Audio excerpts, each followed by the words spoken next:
Bismillahirrahmanirrahim. Assalamu alaikum.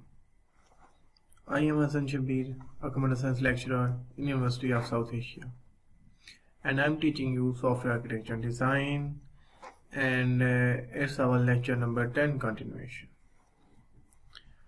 So in the last lecture we were discussing about shared data software architecture style, and we specifically discussed about Blackboard style architecture. और blackboard style architecture पे ही हमने अपना lecture and किया था। और उसमें है क्या, आज हम देखेंगे रूल बेस्ड सॉफ्टवेयर आर्किटेक्चर। और rule based software architecture basically इसकी एनहांसमेंट है। इसमें इसी का जो हमारा ब्लैकबोर्ड स्टाइल आर्किटेक्चर है, इसी का एक एनहांस्ड वर्जन है। और basically before we start our lecture let's have a recap. और ब्लैकबोर्ड स्टाइल आर्किटेक्चर है क्या, ये डेवलप किया गया था 1970s में। और इसको डेवलप करने की रीज़न ये थी कि ये स्पीच रिकग्निशन की प्रॉब्लम की एप्लीकेशंस में इस्तेमाल किया जाता है। कि स्पीच रिकग्निशन की जो हमारी एप्लीकेशंस थी उनको बनाने में इसका यूज़ किया गया फर्स्ट टाइम।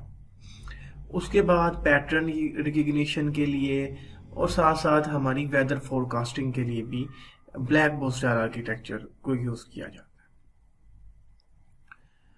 और जो स्पीच रिकग्निशन सिस्टम्स होते क्या हैं, ये बेसिकली ऐसे सिस्टम है जिसमें हमारी स्पीच को जो हम बोलते हैं इसको रिकग्नाइज किया जाता है और इसको बाद में हम लोग ट्रांसफॉर्म कर सकते हैं इनटू अनदर लैंग्वेज, या फिर इसकी बेस पे हम कोई डिसीजंस ले सकते हैं या कोई फंक्शनैलिटी परफॉर्म कर सकते हैं। जैसे हमारे एंड्रॉयड के स्मार्टफोन में अगर स्पीच रिकग्निशन होती है और उसकी बेस पे हम लोग कॉल कर सकते हैं, एसएमएस को टाइप कर सकते हैं, और there are many other functionalities that we can perform with the help of speech recognition.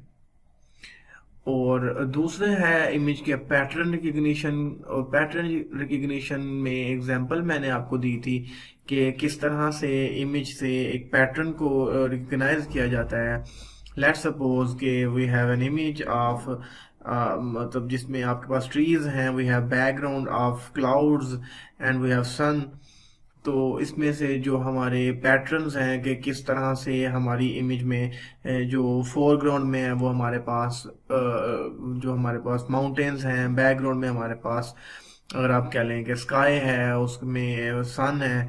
तो ये जो उसका पैटर्न बनाया जाता है, इसको रिकग्नाइज किस तरह से किया जाता है, ये भी ब्लैकबोर्ड आर्किटेक्चर स्टाइल को फॉलो किया जाता है इस तरह से। अगर इस तरह का हमने कोई सिस्टम बनाना है जो को पैटर्न रिकग्निशन करे, उसके लिए भी हम लोग ब्लैकबोर्ड स्टाइल आर्किटेक्चर फॉलो करते हैं।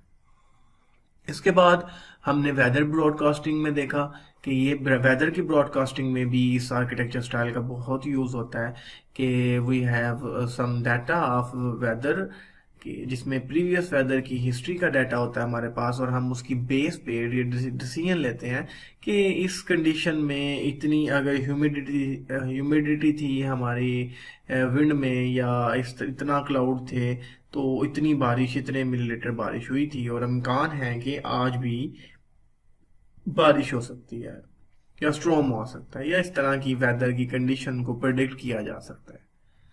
तो इनके लिए भी जो एआई बेस्ड सिस्टम्स हैं, इनके लिए हम ब्लैकबोर्ड स्टाइल आर्किटेक्चर को यूज करते हैं। और जो ब्लैकबोर्ड की टर्म है ये आई किस तरह से, इसकी ये बेसिकली ब्लैकबोर्ड का कॉन्सेप्ट भी इसी तरह से ही है। जैसे स्टूडेंट टीचर की इंटरेक्शन होती है ब्लैकबोर्ड के थ्रू, और अगर मैं ये कहूँ कि स्टूडेंट और टीचर मिलके एक प्रॉब्लम्ड प्रॉब्लम का सॉल्यूशन फाइंड आउट करते हैं अपनी अपनी नॉलेज या एक्सपर्टीज को यूज करते हुए, तो ये ठीक होगा। कि इसमें ये है कि एक आपके पास ब्लैक बोर्ड में हम लोग एक प्रॉब्लम लिख लेते हैं। लेट्स सपोज अगर मैं कहता हूं कि हमारे पास एक प्रॉब्लम है, मैं मल्टीपल हम एक रियल वर्ल्ड प्रॉब्लम लिख लें और बाद में हम कहेंगे इसका आर्किटेक्चर डिजाइन करना है, तो हर एक स्टूडेंट अपनी अपनी एक्सपर्टीज के मुताबिक पैरेलल में इंडिपेंडेंट फ्रॉम अदर्स वो अपनी फंक्शनैलिटी को परफॉर्म करेगा। और हो सकता है कि वो मेरे से भी ज्यादा एक अच्छा प्रपोज कर दे सोल्यूशन। और सब पैरेलल में काम कर रहे हैं, इसमें ये काम है। तो teacher and student can share data in solving classroom problems via the black board. तो जिसने भी अपना कोई सोल्यूशन लिख दिया, मतलब आपके ने या किसी XYZ स्टूडेंट ने एक अच्छा सोल्यूशन प्रपोज किया जिसपे, और उसने अपना वो जो सोल्यूशन है वो लिख दिया, ठीक है, वो लिखेगा, सॉल्व करेगा और ब्लैक बोर्ड पे उसका रिजल्ट लिख देगा कि मेरे अकॉर्डिंगली ये जो ब्लैक बोर्ड आर्किटेक्चर स्टाइल है इसको फॉलो किया जाए अगर हम कोई इमेजर की रिकग्निशन की एप्लीकेशन बनाना चाह रहे हैं। किसी दूसरे स्टूडेंट ने कह दिया कि सर हम इसमें डाटा फ्लो आर्किटेक्चर को फॉलो करें। हमने एक बेस्ट सोल्यूशन को फाइंड आउट करना होता है, और इनफैक्ट हर एक स्टूडेंट अपनी अपनी डोमेन एक्सपर्टी के अकॉर्डिंगली वो बताता है रिजल्ट, और उसकी बेस पे हमें एक अच्छा सोल्यूशन मिल जाता है ब्लैक बोर्ड आर्किटेक्चर स्टाइल को फॉलो करते हुए। और जो स्टूडेंट और टीचर्स हैं ये एक एजेंट का रोल प्ले करते हैं किसी भी प्रॉब्लम सॉल्विंग में, और दूसरा ये है कि ये सब पैरेलल में वर्क कर सकते हैं कि एट अ टाइम एक ही प्रॉब्लम पे मल्टीपल स्टूडेंट्स काम करते हैं, और जिसके रिजल्ट सबसे अच्छे और ये एक्यूरेसी सबसे ज्यादा हाई होती है, हम लोग उसको फाइनल रिजल्ट कंसिडर कर लेते हैं। और इसमें अगर आप ये समझ लें कि किसी भी मशीन लर्निंग का अगर कोई मॉडल है, मल्टीपल मॉडल्स हैं किसी भी एक प्रॉब्लम को सॉल्व करने के लिए, मल्टीपल मेथड्स होते हैं और हर मेथड की अपनी अपनी स्पेशलिटी होती है। और अगर हम कहते हैं कि हमारे पास वेदर का डाटा है और हम लोग उसकी बेस पे प्रेडिक्शन करना चाह रहे हैं, और प्रेडिक्शन के लिए हमारे पास मल्टीपल एल्गोरिदम्स हैं, डिसीजन ट्रीज हैं, रैंडम फॉरेस्ट ट्री है, किसी ने कहा मेरे पास SVM में वो एक्सपर्ट है, और हर एक अपनी अपनी एक्सपर्टी के अकॉर्डिंगली उसको सॉल्व करने की ट्राई करेगा किसी प्रॉब्लम को। लेट्स सपोज वेदर प्रेडिक्शन की प्रॉब्लम है, जब वेदर प्रेडिक्शन की वेदर की रिक्वेस्ट स्टेटमेंट जो हमारे पास हमारे ब्लैक बोर्ड में है, प्रॉब्लम है, जब इसको सॉल्व करेंगे तो जिस जिस एजेंट ने या जिस जिस नॉलेज सोर्स ने अपने आप को सब्सक्राइब किया हुआ है कि वो इस प्रॉब्लम सॉल्विंग में हिस्सा ले सकता है और वो इस स्पेसिफिक टाइप की प्रॉब्लम को सॉल्व करने की कैपेबिलिटी रखता है, तो क्या होगा, वो एक्सप्लिसिटली या इम्प्लिसिटली मेथड इन्वोकेशन हो जाएगी toward that specific knowledge source. कि प्रॉब्लम को जब पता लगा कि ये जो रैंडम फॉरेस्ट ट्री है, ये इसकी या डिसीजन ट्रीज हैं, ये जो इसकी डिसीजन मेकिंग है उसमें ये ज्यादा एफिशिएंट वे में काम कर सकते हैं, तो जो प्रॉब्लम है वो उस तरफ ट्रांसफर हो जाएगी। और ये दोनों मॉड्यूल्स जो हैं ये बेसिकली वो अपनी फंक्शनैलिटी परफॉर्म करेंगे, और जिसकी ज्यादा अच्छी एक्यूरेसी होगी वो सिलेक्ट हो जाएगा, ठीक है। और they are trying to find the best solution. जब बेस्ट सोल्यूशन तो वही होगा ना जिसकी ज्यादा एक्यूरेसी होगी, तो वो सब इंडिपेंडेंटली काम करते हैं और जिसकी बेस्ट सोल्यूशन को हम प्रपोज करते हैं इसमें। और data is directed, it is a data directed and partially data driven architecture style. Data directed के इसमें डाटा की डायरेक्शन डाटा ही डायरेक्ट करता है सबको, डाटा ने ही, मैंने आपको बताया ना कि आपके डाटा की बेस पे वो मेथड की इन्वोकेशन होगी इम्प्लिसिटली, और वो नॉलेज सोर्स अपनी फंक्शनैलिटी परफॉर्म करेगा, और हर नॉलेज सोर्स इंडिपेंडेंट है फ्रॉम ईच अदर। और दूसरा ये है कि नॉलेज सोर्स जो है वो एज सच, उसमें जो हमने अपने दूसरे आर्किटेक्चर स्टाइल में देखा था कि रिपोजिटरी में, कि वो कंपैटिबिलिटी का इशू आ जाता था कि रिपोजिटरी से आपको कंपैटिबिलिटी चाहिए होती थी, आप अपनी कोई डिक्शनरी वगैरह इंप्लीमेंट नहीं कर सकते थे। इसमें ऐसा वो इशू नहीं है, हम आगे देखेंगे। इसमें हर एक नॉलेज जो आपका सोर्स है उसका अपनी इम्प्लीमेंटेशंस होती हैं, उसने अपनी एक डिक्शनरी मेंटेन की होती है, तो वो उसके अकॉर्डिंगली कंपैटिबिलिटी बन जाती है इनकी। उसमें कोई ये जो हमारा ब्लैक बोर्ड स्टाइल आर्किटेक्चर है, इसमें कंपैटिबिलिटी जो हमारे शेयर डाटा आर्किटेक्चर में है, वो जिसमें हमने देखा था कि उसमें जो हमारा रिपोजिटरी आर्किटेक्चर है उसमें क्या था कि रिपोजिटरी के साथ आपने अपने आप को अपडेट रखना है और उसके साथ कंपैटिबल रखना है। अगर रिपोजिटरी में आपके कॉलम स्ट्रिंग है तो आपको भी अपनी स्ट्रिंग करनी पड़ेगी, ठीक है। मतलब आपके कॉलम में स्ट्रिंग आपकी डाटा टाइप है और रिपोजिटरी में इंट है लेट्स सपोज, तो वो फिर आपको उसको इंटीजर में करना पड़ेगा, अदरवाइज वो उसको अलाउ नहीं करेगा। लेकिन इसमें ये चीज नहीं है, इसमें ये आपको प्लस पॉइंट है। और दूसरा डाटा ड्रिवन आर्किटेक्चर है, और इसमें जो डिसीजंस लिए जाएंगे वो on the basis of data होंगे।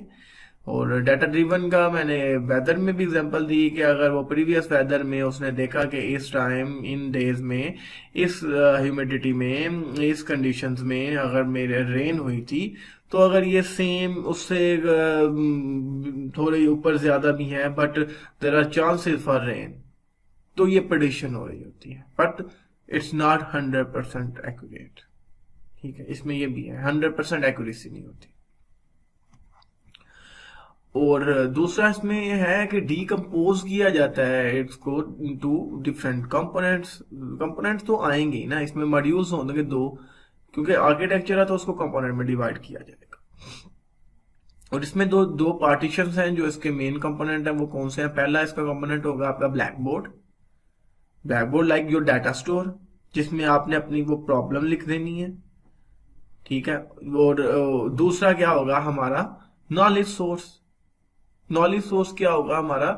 वो इंटेलिजेंट एजेंट जिसने स्पेसिफिक फंक्शनैलिटी को इंप्लीमेंट करना है, उसको परफॉर्म करना है, वो हमारा क्या होगा? वो हमारा नॉलेज सोर्स होगा। और वो डोमेन एक्सपर्ट होगा अपनी। ठीक है, डोमेन स्पेसिफिक नॉलेज उसके पास होता है, इसे हम कहते हैं ये हमारा नॉलेज सोर्स है। कोई नॉलेज सोर्स है जो मतलब आप कह लो मशीन लर्निंग की इम्प्लीमेंटेशंस बहुत अच्छे से करता है। दूसरा नॉलेज सोर्स है जो आप कह लो कि किसी डीप लर्निंग पे काम बहुत अच्छे से करता है। थर्ड नॉलेज सोर्स है वो किसी और की किसी वेदर प्रिडिक्शन के लिए बहुत यूजफुल है। बट अगेन ये सब डोमेन स्पेसिफिक प्रॉब्लम्स पे काम करेंगे।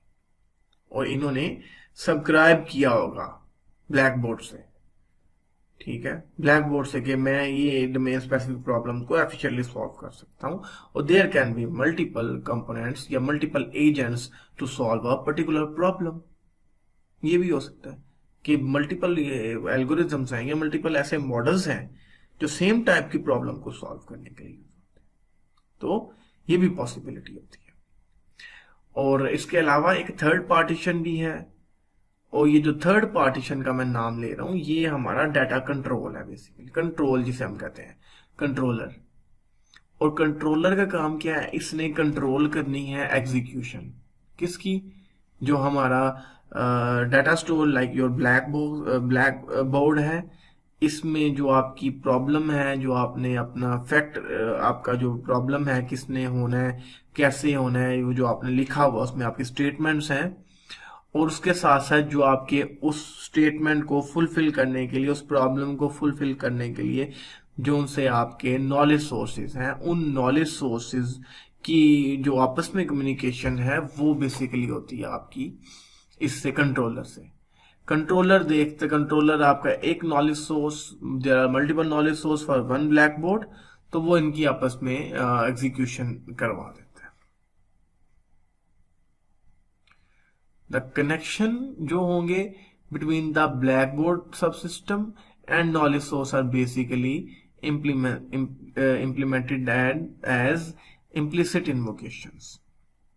और ये इम्प्लीमेंटेशन ऑफ इम्प्लिसिट इन्वोकेशन क्या होती है कि ऑटोमेटिकली आपकी इन्वोकेशन हो रही होती है मेथड्स की कि कोई एक केपीआई जो आपका नॉलेज है, आपका नॉलेज सोर्स है, ये क्या करेगा? ये अगर कोई एक स्पेसिफिक फंक्शनैलिटी बहुत अच्छे से परफॉर्म कर रहा है और उसने अपने आप को सब्सक्राइब किया हुआ है कि वो ब्लैक बोर्ड के साथ उसकी सब्सक्रिप्शन है, ब्लैक बोर्ड को पता है कि ये अगर मैं इसको इम्प्लिसिटली कॉल करूंगा, अगर ये लेट्स सपोज के क्लासिफिकेशन का टास्क बहुत अच्छे से परफॉर्म करता है और मेरे पास 2-3 एल्गोरिथम्स हैं या 2-3 नॉलेज सोर्सेज हैं जो कि क्लासिफिकेशन का टास्क परफॉर्म कर सकते हैं, तो अगर मेरे पास कोई ऐसा इमेज आ गया जिस पे क्लासिफिकेशन होनी है, तो क्या होगा? मैं इम्प्लिसिटली मेथड इन्वोक कर दूंगा जो कि मुझे प्रोवाइड किए गए हैं कि मैं किस तरह से मेरे में वो इम्प्लीमेंटेशन दे दी गई हुई है कि अगर मैं क्लासिफिकेशन वाले मॉड्यूल्स को या उन एजेंट्स को कॉल करना चाहता हूं कि वो अपनी फंक्शनैलिटी को परफॉर्म करें, तो मैं इन मेथड के थ्रू इम्प्लिसिट इन्वोकेशन करूंगा इनकी। ओके, तो ये आपका बेसिकली से कहते हैं कि एक तो ये हो जाता है। दूसरा क्या आता है, और ये वो रजिस्टर्ड, मैंने ये बता दिया कि which are registered with the black board in advance. वो नॉलेज सोर्सेज पहले से ही आपके ब्लैक बोर्ड के साथ रजिस्टर्ड होंगे। दूसरा, data change in black board trigger one और मोर मैसेज। जब डाटा चेंज होगा आपका, तो आपका क्या होगा, नॉलेज सोर्सेज को बेसिकली वो चेंज हो जाएंगी। लेट्स सपोज इमेज क्लासिफिकेशन के बाद आपके पास साथ ही एक्सेल फाइल में वेदर का डाटा, क्या आप इमेज क्लासिफिकेशन वाले आपके जो नॉलेज सोर्सेज हैं चलेंगे? नहीं, उनके लिए जो से नॉलेज सोर्सेज वेदर के प्रिडिक्शन में एफिशिएंट हैं वो वाले चलने चाहिए, और वही चलेंगे। तो ये भी इसकी वजह से भी आपके डाटा चेंज की वजह से आपके कनेक्शन रीस्टैब्लिश होते हैं। दूसरा, कोई ऐसा कंपोनेंट या कोई ऐसा इंटेलिजेंट एजेंट जो कोई कंप्यूटेशन परफॉर्म करता है और कोई नई चीज डिड्यूस करके आपके ब्लैक बोर्ड में रख देता है, उसकी बेस पे भी आपका नए कनेक्शन के साथ लाइक नए कंपोनेंट के साथ या नए नॉलेज सोर्स के साथ आपका कनेक्शन एस्टेब्लिश होना होगा। एक ये डाटा चेंज में cause by new deduce information. और जो कनेक्शन है ये किस तरह से इंप्लीमेंट होंगे, पब्लिश और सब्सक्राइब की बेस पे। जो आपका ब्लैक बोर्ड है वो पब्लिश कर देगा अपनी प्रॉब्लम को, और बाद में जो जो इसको सॉल्व कर सकते हैं इन प्रॉब्लम्स को, वो सारे जो आपके नॉलेज सोर्सेज हैं वो सब उसके साथ अपनी सब्सक्रिप्शन करेंगे। और इसमें हमने ये जो है ब्लैक बोर्ड डायग्राम में ब्लैक बोर्ड आर्किटेक्चर स्टाइल में देखें आप, एजेंट्स हैं और ब्लैक बोर्ड है। इसमें जो सिंगल लाइन है टू वे, ये आपकी क्या शो कर रही है, ये आपकी डाटा की डायरेक्शन है कि डाटा इनफ्लो और आउटफ्लो डाटा का टुवर्ड्स द ब्लैक बोर्ड और from the black board towards the agent. ये आपका एरोज डबल एरो से शो हो रहा है, और उसके साथ साथ आपके पास डॉटेड एरो है जो कि आपका ये शो कर रहा है कि जो नोटिफिकेशन है कि अगर ब्लैक बोर्ड में कोई चीज अपडेट हो गई है तो ब्लैक बोर्ड उसको नोटिफाई कर रहा है टुवर्ड्स, ब्रॉडकास्ट कर रहा है basically towards all the agents. ये आपका। और इसके बाद rule based software architecture basically है फिगर, जो ये आपके पास फिगर है इसमें आप देखें कि ये आपको एक class diagram of rule based architecture show की जा रही है, जिसमें आपके पास नॉलेज सोर्स इंडेक्सेस हैं, KSIs हैं, उसमें ब्लैक बोर्ड है और साथ आपका कंट्रोलर है। ये तीन चीजें हमने डिस्कस की हुई है ना। लेकिन अब ये रूल बेस में हमारे पास क्या है, इसमें हमारे पास जो नॉलेज सोर्स है उसके अंदर रूल्स आ जाते हैं। इसमें डिफरेंस ये है ना, ये रूल पे बेस कर रहा है। जो फैक्ट्स हैं उनको सॉल्व करने के लिए there are different rules, multiple rules हैं। लाइक अगर मैं ये कहता हूं कि मेरे पास इन फैक्ट्स को सॉल्व करने के लिए I have different set of rules, और हर एक नॉलेज सोर्स के पास अपने अपने रूल्स हैं फॉर डिफरेंट फैक्ट्स, तो ये चीज सही होगी। तो एक ब्लैक बोर्ड है, there are multiple knowledge source indexes, और हर ब्लैक बोर्ड में कोई फैक्ट आएगा, कोई प्रॉब्लम ऐसे है तो ऐसे नहीं, ये प्रॉब्लम है। उस प्रॉब्लम को सॉल्व करने के लिए there are different knowledge sources, और ये जो नॉलेज सोर्सेज हैं और ब्लैक बोर्ड है, इनकी इंटरेक्शन आप देख रहे हैं नीचे कंट्रोलर कर रहे हैं, कंट्रोलर के थ्रू कर रहे हैं। और इसमें अगर फैक्ट्स हैं तो इंस्पेक्ट और जो है इसमें दो मेथड हैं ब्लैक बोर्ड में, इंस्पेक्ट और अपडेट का। ठीक है, इंस्पेक्ट मीन वो इसको देखेगा कि जो प्रॉब्लम है उसको इंस्पेक्ट करेगा और जायजा लेगा उसका, उसके साथ साथ वो ये चीज इंस्पेक्ट करने के बाद देखेगा कि ये जो फैक्ट्स हैं ये किस रूल्स के साथ मैच कर रहे हैं, और जो जो नॉलेज सोर्स उन फैक्ट को इम्प्लीमेंट करने की कैपेबिलिटी रखता है उसके पास वो रूल्स हैं जिनको इम्प्लीमेंट कर सकता है और उसको वो एक अच्छा प्रपोज कर सकता है सोल्यूशन, वो नॉलेज सोर्स को मतलब वो इंस्पेक्शन के बाद उनको वो मैच करेगा नॉलेज सोर्स। जो अब नॉलेज सोर्स को आगे, नॉलेज सोर्स में आपके पास रूल्स हैं, ये रूल्स क्या करेंगे, वो फैक्ट्स को सॉल्व करने की ट्राई करेंगे अपने बेस्ट एफर्ट से। उसके बाद वो उनको मैच, इंस्पेक्ट बेसिकली वो जो इंस्पेक्ट आपके पास आई उससे मैच होगा और बाद में अपडेट कर देते हैं। ठीक है, जो रिजल्ट्स आएंगे उनको अपडेट कर देते हैं। तो उसमें आपकी कंट्रोल्स देख रहे हैं आप, कंट्रोल में हमारे पास ब्लैक बोर्ड भी है, उसका एक ऑब्जेक्ट है ब्लैक बोर्ड का पड़ा हुआ है, नॉलेज सोर्स का एक ऑब्जेक्ट पड़ा हुआ है, और बाद में कंट्रोलर। ये सब मतलब कंट्रोलर ने बेसिकली ये काम करना है आपका। कंट्रोल किस तरह से, ये तीनों ब्लैक बोर्ड, आपका नॉलेज सोर्स और कंट्रोलर जो है ये एग्जीक्यूट करेंगे। ये तीनों ने मिल के अपनी परफॉर्मेंस करनी है, एग्जीक्यूशन। कि ब्लैक बोर्ड और नॉलेज सोर्स, ब्लैक बोर्ड देखेगा कि ये फैक्ट है और मल्टीपल नॉलेज सोर्सेज हैं, कौन कौन से नॉलेज सोर्सेज इस फैक्ट को या इस प्रॉब्लम को सॉल्व करने के लिए यूज हुए हैं, और वो कंट्रोलर उनको पिक करेगा और उनको एग्जीक्यूट कर देगा।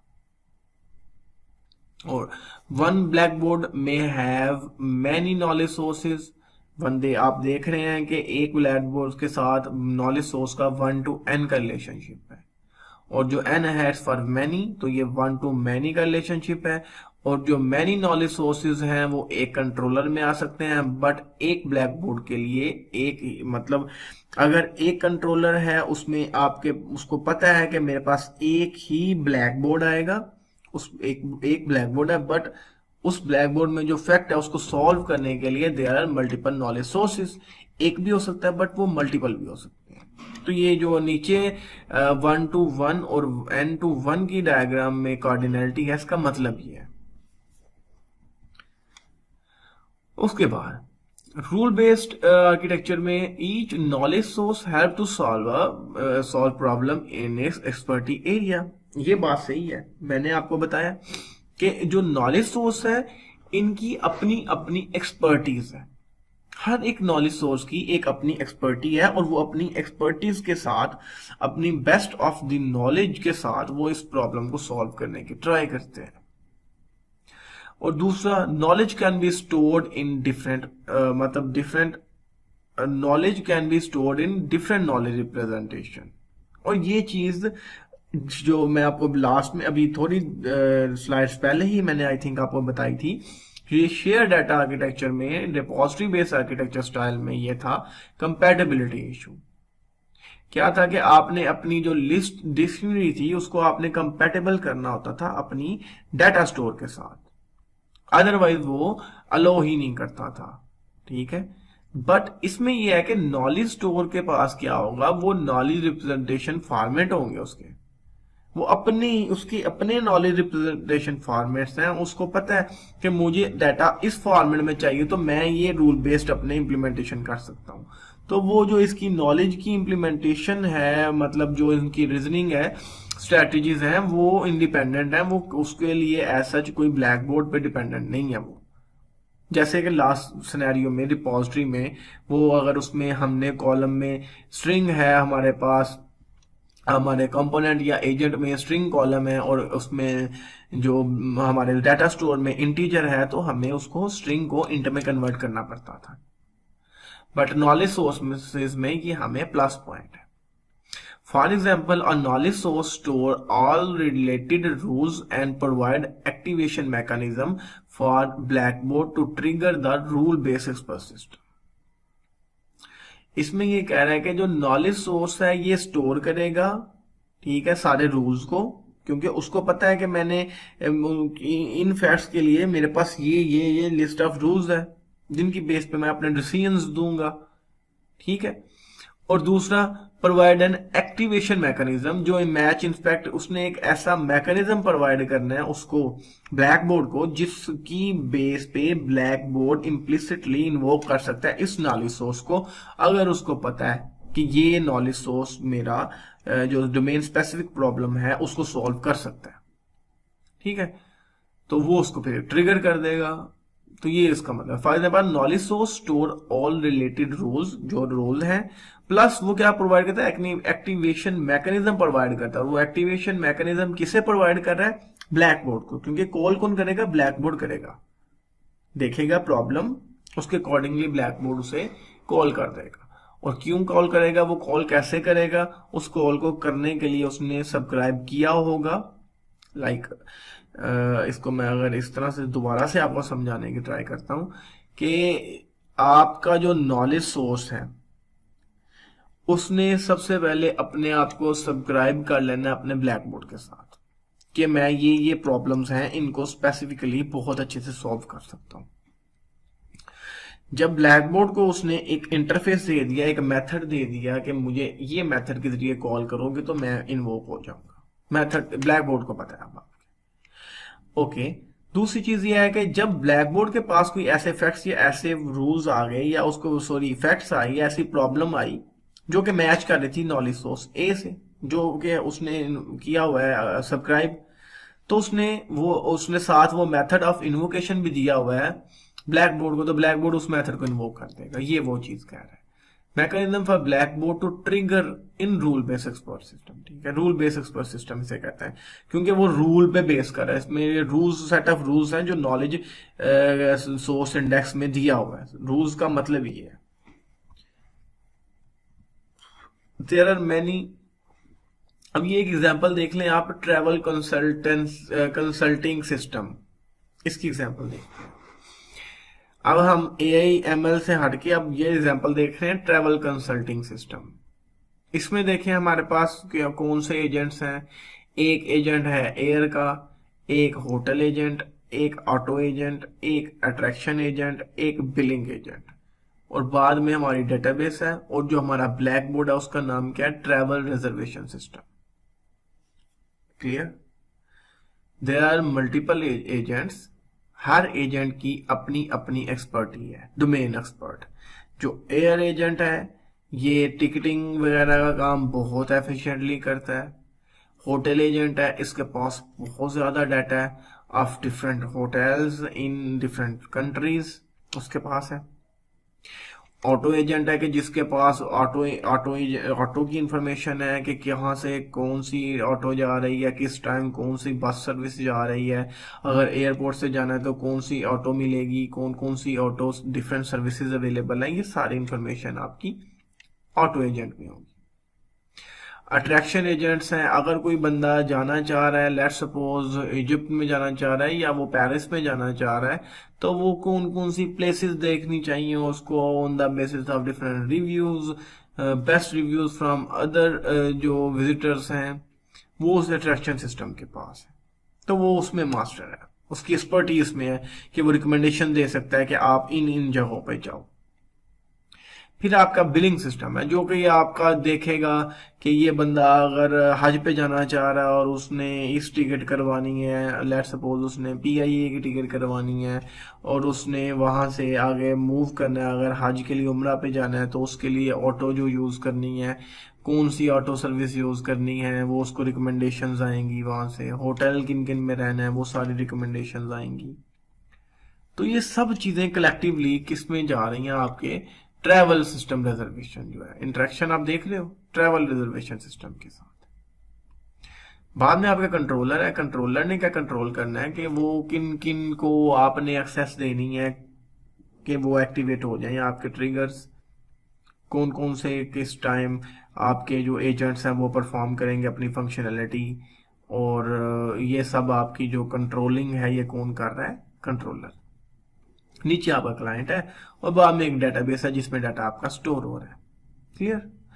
There are many travel agents, travel agencies, hotel reservation system, car rental companies और attraction reservation systems to subscribe to or register to subscribe और register with the travel planning system. ये तो हमारी प्रॉब्लम है कि ये है। दूसरी, once the system receive a client request, let suppose एक क्लाइंट ने रिक्वेस्ट कर दी कि मुझे एक अच्छा सा पैकेज चाहिए फॉर उम्रा के लिए उसको चाहिए पैकेज। तो क्या होगा, अब वो जो आपका कंट्रोलर है, ये आपका ट्रैवल जो रिजर्वेशन सिस्टम है, ये देखेगा कि कौन कौन से कंपोनेंट्स जो हैं जिन्होंने मेरे साथ सब्सक्राइब किया हुआ है, जो इस स्पेसिफिक प्रॉब्लम के रिलेटेड हैं, जो क्यूरी आई है आपके क्लाइंट से कि मैंने हज पे जाना है। आपका एयर एजेंट एक्टिवेट हो जाएगा, आपका होटल एजेंट एक्टिवेट हो जाएगा, आपका ऑटो एजेंट एक्टिवेट हो जाएगा, आपका अट्रैक्शन सिस्टम एक्टिवेट हो जाएगा, बट बिलिंग सिस्टम नहीं एक्टिवेट होगा क्योंकि उसका तो कंसर्न नहीं है, बाद में है ना उसका। तो जब ये सिस्टम एक्टिवेट हो गए, ऑटो सिस्टम जनरेट हुआ, उसने बता दिया कि ये ऑटोज इस टाइम अवेलेबल हैं, एयर एजेंट ने बता दिया कि ये टिकट्स हैं, अगर आपने इस टाइम जाना है तो इस टाइम से ये टाइम के दौरान ये मतलब आपको फेयर चार्ज किया जाएगा इसका। तो उसके बाद अट्रैक्शन ने बता दिया कि आप ये प्लेसेस विजिट कर सकते हैं, होटल ने बता दिया कि ये होटल अवेलेबल है। तो एक रिपोर्ट जनरेट हो गई। जब रिपोर्ट जनरेट हुई तो वो क्या हुआ, वो जो प्लान आपके पास आ गया, related agent and composes plan, options for client to choose from. जब ये आपके पास एक ऑप्शंस आ गई हैं फिर क्या हुआ, वो क्लाइंट के पास चला गया। जब क्लाइंट के पास गया है और साथ वो डेटाबेस आपको नजर आ रही है, उसमें वो नेसेसरी इंफॉर्मेशन आपकी डेटाबेस में स्टोर हो रही है।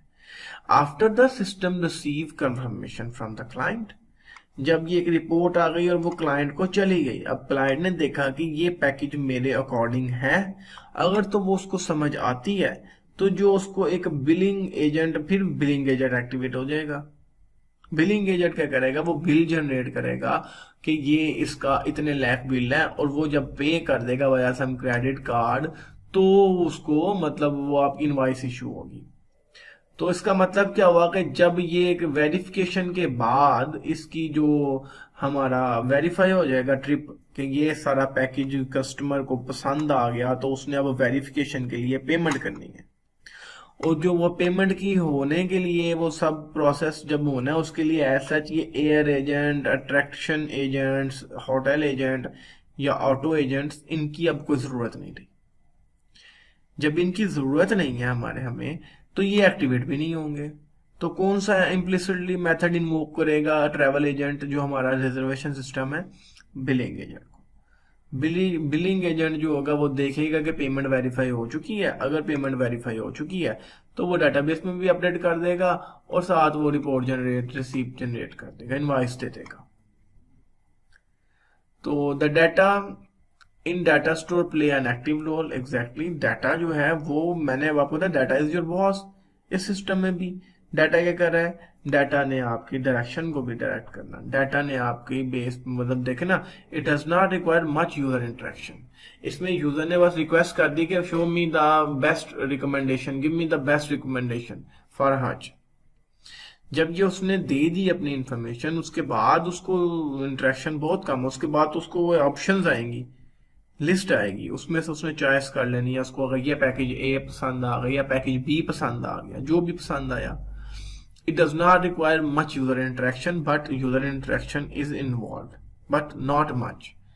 The system receive client request, उसको क्लाइंट की रिक्वेस्ट मिलती है। The system then process the request, जो आपका request, since the request will be direct computation and active all related knowledge sources to solve the problem. मतलब ये कि जैसे ही वो रिक्वेस्ट मिली आपके इस ट्रैवल रजिस्ट्रेशन सिस्टम को कि मैंने क्लाइंट ने रिक्वेस्ट किया है कि मुझे बेस्ट ट्रिप के पैकेजेस मिलें, तो वो जो पैकेज बनाएगा, बनेंगे किस तरह से, वो सारे एजेंट जो हैं वो एक्टिवेट हो जाएंगे। वो एक्टिवेट होके एक बिल जनरेट, वो आपको पैकेज दे देंगे। तो ये सब कैसे हो रहा है, ये जो आपका एक्सपर्ट सिस्टम मैंने आपको बताया उसकी बेस पे हो रहा है। इसके बाद इसकी एप्लीकेबल डोमेन देख लेते हैं। एप्लीकेबल डोमेन ये कहां पे यूज होगा, suitable for open ended and complex problem for AI such as AI. अब एआई की प्रॉब्लम जो होती है ये ओपन एंडेड होती है, इनका कोई सोल्यूशन एग्जिस्ट नहीं कर रहा होता पहले से, ठीक है। वो क्या होता है, वो आपके प्रीवियस डाटा की बेस पे प्रेडिक्शंस हो रही होती हैं, उनकी बेस पे डिसीजंस हो रहे होते हैं। तो इनके लिए ये सूटेबल है, जहां पे आपको पता है कि हमारा कोई प्री सेट सोल्यूशन नहीं है, हमने कोई नया सोल्यूशन प्रपोज करना है, तो वो आपका काम वहां पे ये आपके बेस्ट है। दूसरा कहां पे है कि the problem span multiple disciplines and each problem, जहां पे आपके पास मल्टीपल डिसिप्लिन्स हैं और हर प्रॉब्लम के अकॉर्डिंगली स्पेसिफिक रिसोर्सेज हैं, स्पेसिफिक आपके नॉलेज सोर्सेज हैं, नॉलेज एक्सपर्टीज हैं जो कि कॉल होंगी, ठीक है, और उनकी कॉपरेशन से आप एक बेस्ट सोल्यूशन दे देते हो। इनके लिए भी आप एप्लीकेबल डोमेन है कि the problem span multiple discipline and each problem involve completely different type of knowledge expertise, कि आपकी डिफरेंट टाइप ऑफ प्रॉब्लम हो सकती है और मल्टीपल नॉलेज की एक्सपर्टीज भी हो सकती है किसी भी एक प्रॉब्लम को लेके। तो उन सिस्टम्स के लिए भी अच्छा है। लाइक आप कहते हो इमेज रिकग्निशन भी करना चाह रहे हो, तो उसके लिए डिफरेंट नॉलेज सोर्सेज हैं। अगर आप अगर तो आप स्पीच रिकग्निशन करना चाह रहे हो, उसके लिए डिफरेंट नॉलेज सोर्सेज हैं, उनकी डिफरेंट एक्सपर्टीज है। अगर आप वेदर फोरकास्टिंग करना चाह रहे हो उसी सिस्टम में, तो उसके लिए डिफरेंट नॉलेज सोर्सेज है, लेकिन इनकी आपस में कोऑपरेशन चाहिए। दूसरा कि जिसमें आपका पार्शली सोल्यूशन भी आप करते हो ना, आपका प्रॉपर तो नहीं होता लेकिन पार्शियल सोल्यूशन भी हो, जहाँ पे लाइक आप कहते हो कि कोई इतनी आपने एक रेंज डिफाइन कर लेते हो कि मुझे 80% एक्यूरेसी वाला सिस्टम चाहिए, तो पार्शली आप जब उसको डिफाइन कर लेते हो अपनी प्रॉब्लम का सोल्यूशन, तो भी वो चलता है, उसकी भी एप्लीकेबल। उसके लिए आपको 100% एक्यूरेट सोल्यूशन ही चाहिए। आप एक रेंज डिफाइन कर लेते हो, उस रेंज पे अगर आपने वो टारगेट मीट कर लिया, उस रेंज पे आप फॉल कर रहे हो, तो आप कहते हो कि ये चीज भाई बेस्ट सोल्यूशन, तो आप उसके लिए भी यूज कर सकते हो ये सिस्टम। इसके बेनिफिट, एक तो स्केलेबल है, scalable you can add much more component, जितने आप कंपोनेंट चाहिए, लाइक नॉलेज सोर्सेज कंपोनेंट को मैं कह रहा हूँ आप, तो वो आप ये ऐड कर सकते हो। एक तो ये हो गया। Multiple component can work in a parallel way concurrent. 10 image recognition के एल्गोरिदम एक साथ चल रहे हैं, अपनी फंक्शनैलिटी देना है, आप टेस्ट को चूज करना। उसके बाद स्पोर्ट एक्सपेरिमेंट हाइपोथेसिस, और ये सही है। रीयूजेबिलिटी, ठीक है, आपका एक एजेंट सिर्फ एक इमेज रिकग्निशन नहीं कर रहा, ये रीयूजेबल है, मल्टीपल सिनेरियोज में यूज किया जा सकता है, तो ये reusability of knowledge sources agent है। अब इसमें लिमिटेशन देख लेते हैं। लिमिटेशंस में हमारे पास क्या है, due to close dependency between the black board and non knowledge source. अब इनकी ना, जो हमारे ब्लैक बोर्ड और ये नॉलेज है, इनकी आपस में बहुत ज्यादा क्लोज डिपेंडेंसी है, कि थोड़ी सी भी चेंज आ जाएगी आपके डाटा में, अगर आपका ब्लैक बोर्ड की रिक्वायरमेंट ही चेंज हो जाती है, ब्लैक बोर्ड में प्रॉब्लम चेंज हो जाती है, तो क्या ये नॉलेज सोर्सेज अब अपने किसी काम के रहे? ये तो अपने डोमेन एक्सपर्ट है ना, उस डोमेन का क्वेश्चन ही नहीं है, प्रॉब्लम ही नहीं है उस डोमेन का, तो इनकी एक्सपर्टीज किधर गई?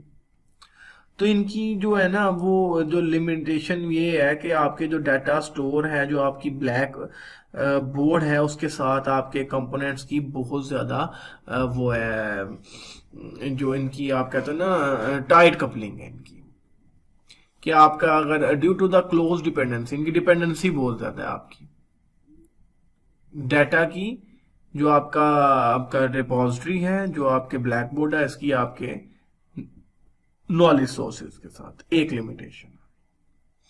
दूसरा क्या आता है कि पार्शियल, जो मैंने कह दिया, पार्शियल अप्रोक्सीमेशन है सोल्यूशन की, जिसमें हम कहते हैं कि इतनी रेंज भी हमें एक्सेप्टेबल है, ठीक है। वो क्या करता है कि उसमें से डिफिकल्ट कर देता है रीजनिंग को, कि कितनी रेंज में हम एक्सेप्टेबल कर देते हैं।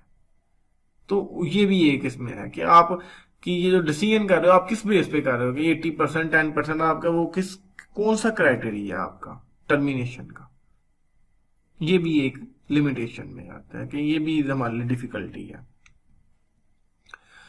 और मल्टीपल एजेंट्स अगर एक प्रॉब्लम पे काम कर रहे हैं, तो इनको आप सिंक्रोनाइज कैसे करोगे? 10 हमारे एजेंट्स हैं जो कि इमेज क्लासिफिकेशन कर सकते हैं, लेट्स सपोज आप ये कह लो, अगर वो 10 एजेंट्स इमेज क्लासिफिकेशन कर रहे हैं, तो कौन सा एजेंट जो है वो आपका मतलब किसकी प्रायोरिटी है, कौन से एजेंट के रिजल्ट्स हो आप प्रेफर कर रहे हो, कैसे आपने ये आइडेंटिफाई करना, ठीक है।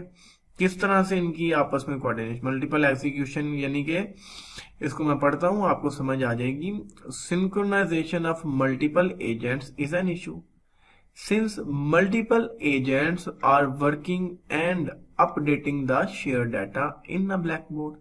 मल्टीपल एजेंट्स एक दूसरे के साथ मतलब काम कर रहे हैं ना, मैं लेट सपोज मेरे मॉडल 1 ने 80% एक्यूरेसी दी, मॉडल 2 ने 20% एक्यूरेसी दी, 3 ने 90% एक्यूरेसी दे दी, 4 ने 99% एक्यूरेसी दे दी, ठीक है। तो वो ये कह रहा है कि ये साइमल्टेनियसली अपडेट कर रहे हैं। अब 5 ने चलो फिर 50% एक्यूरेसी देती, अपडेट हो गई, एक्यूरेसी 50 भी आ गई। तो द प्रेफरेंस और priority of execution of multiple agents must be coordinated. अब कौन से को प्रेफरेंस मिलेगी, किसकी प्रायोरिटी होगी, कौन से किसके बाद आएगा, इसकी जो कोऑर्डिनेशन है ये होनी चाहिए, और ये इनकी सिंक्रोनाइजेशन जो है ये एक इशू है एक। और डिबगिंग और टेस्टिंग जो है इन सिस्टम्स की, ये भी चैलेंजिंग होता है कि आपने एक सिस्टम बना लिया है जिसकी एक्यूरेसी 80%, आप उसको उसकी डिबगिंग क्या करोगे, आप उसकी टेस्टिंग, ये सब ना, ये भी एक चैलेंजिंग टास्क है। तो ये हमारा बेसिकली हमने खत्म किया एक नया आर्किटेक्चर स्टाइल, जिसमें हमने देखा शेयर डाटा आर्किटेक्चर स्टाइल। और शेयर डाटा आर्किटेक्चर स्टाइल में हमने दो आर्किटेक्चर स्टाइल देखे हैं, एक हमारा है सेंटर रिपोजिटरी आर्किटेक्चर स्टाइल और दूसरा हमारा है ब्लैक बोर्ड आर्किटेक्चर स्टाइल। तो जो सेंट्रल रिपोजिटरी आर्किटेक्चर स्टाइल में क्या होता है, हमारा जो रिपोजिटरी है वो सेंटर में होती है और जो कंपोनेंट्स हैं जिन्हें हम एजेंट्स भी कहते हैं, ये रिपोजिटरी के थ्रू कम्युनिकेशन कर रहे होते हैं। इनकी आपस में कम्युनिकेशन नहीं होती और जो आपके इन्होंने अपने आप को अपडेट रखना है, खुद से रिक्वेस्ट करनी है और अपने आप को अपडेट करना है। अगर कोई रिपोजिटरी में चेंज आ रही है तो उन्होंने रिफ्रेश करनी है, अपने आप को अपडेट रखना है, कंपोनेंट्स ने अपने आप को अपडेट रखना है। और दूसरी चीज रिपोजिटरी में ये था कि आप जब एक रिपोजिटरी बना लेते हो तो आप एक स्टैंडर्ड में, जो आपका स्टैंडर्ड बन गया रिपोजिटरी का, जो नए कंपोनेंट हैं उन्होंने अपने आप को कंपैटिबल करना होता है विद द रिपोजिटरी, तो ये काम करेगा ठीक से। इसी तरह से हमारे पास जो ब्लैक बोर्ड आर्किटेक्चर स्टाइल आ गया वो ये है कि वो NLP like voice recognition system, weather forecasting के लिए या पैटर्न रिकग्निशन सिस्टम्स के लिए ये बेस्ट सिस्टम्स हैं। इसमें हमने देखा कि ये क्या है, हमारे पास एक ब्लैक बोर्ड होता है, उसके साथ हमारे पास कुछ नॉलेज सोर्सेज होते हैं, knowledge sources like our components, और जो हमारा डाटा स्टोर है उसे हम ब्लैक बोर्ड कह रहे हैं सिनेरियो में। और इसकी डिकम्पोजिशन हो जाती है, तीन चीजें बताई थी जिसमें नॉलेज सोर्स है, ब्लैक बोर्ड है और तीसरा हमारा कंट्रोलर है। कंट्रोलर है हमारा कोऑर्डिनेटर जिसने कम्युनिकेशन करवानी है आपके कंपोनेंट की, जो हमारे नॉलेज सोर्सेज हैं उनकी आपस में रिपोजिटरी के साथ जो हमारा ब्लैक बोर्ड है वो करवानी होती है। दूसरा ये है कि जैसे जैसे आपकी कोई अपडेशन होती है वो आपकी ब्रॉडकास्ट हो जाती है, रिपोजिटरी ब्रॉडकास्ट खुद करती है कि बाकी कंपोनेंट्स जो है, बाकी एजेंट्स या बाकी जो हमारे नॉलेज सोर्सेज हैं वो अपने स्टेट को अपडेट करने उसके अकॉर्डिंगली। इसमें हमने देखा कि हमारे पास जो रूल बेस आ जाते हैं सिस्टम्स, उनमें क्या है कि उनमें डिफरेंट रूल्स होते हैं, इम्प्लीमेंट किए गए होते हैं और वो रूल्स कोई स्पेसिफिक फंक्शनैलिटी को परफॉर्म कर रहे होते हैं, उसके लिए रूल्स बनते हैं कि डिफरेंट फैक्ट्स हैं उनको सॉल्व करने के लिए, डिफरेंट प्रॉब्लम को सॉल्व करने के लिए ये सेट ऑफ रूल्स हैं मेरे इस नॉलेज सोर्स में। तो वो नॉलेज सोर्स जो है वो अपनी एक इन लिस्ट या इन्वोकेशन बता देता है कि मुझे इन्वोक करने के लिए जो मेरा ब्लैक बोर्ड है उसके अंदर वो एक इन्वोकेशन के लिए एक मेथड बता देता है। तो जब ब्लैक बोर्ड के पास उसके स्पेसिफिक प्रॉब्लम आती है तो मेथड वो इन्वोक कर देता है इम्प्लिसिटली, तो वो जो हमारी रिपोजिटरी जो नॉलेज सोर्स है वो एक्टिवेट हो जाता है, अपनी फंक्शनैलिटी परफॉर्म करता है। और इसमें हमने ट्रैवल एजेंट की एग्जांपल देख ली, किस तरह से ये जो ट्रैवल एजेंट जो हम बनाते हैं, एक इस तरह का सिस्टम जो ये रिकमेंडेशन दे रहा है एक अच्छा फ्लाइट का प्लान, तो पैकेज एक अच्छा सा दे रहा है कि जिसमें हम ट्रैवल भी करेंगे, होटल भी होगा, कार भी रेंटल होगी, तो अट्रैक्शंस की भी हमें पता लग जाएगा किन किन जगहों पे हमने जाना है, तो उसके अकॉर्डिंगली हमें एक पैकेज मिल रहा है। ये हम इसमें बनाते हैं जो हमने अभी डिस्कस किया है अपना आर्किटेक्चर स्टाइल, जिसे हम जो ब्लैक बोर्ड आर्किटेक्चर स्टाइल। और इसके साथ ही हम अपना ये लेक्चर ख़त्म करते हैं। इंशाल्लाह ताला नेक्स्ट लेक्चर में मिलते हैं, तब तक के लिए अल्लाह हाफिज़।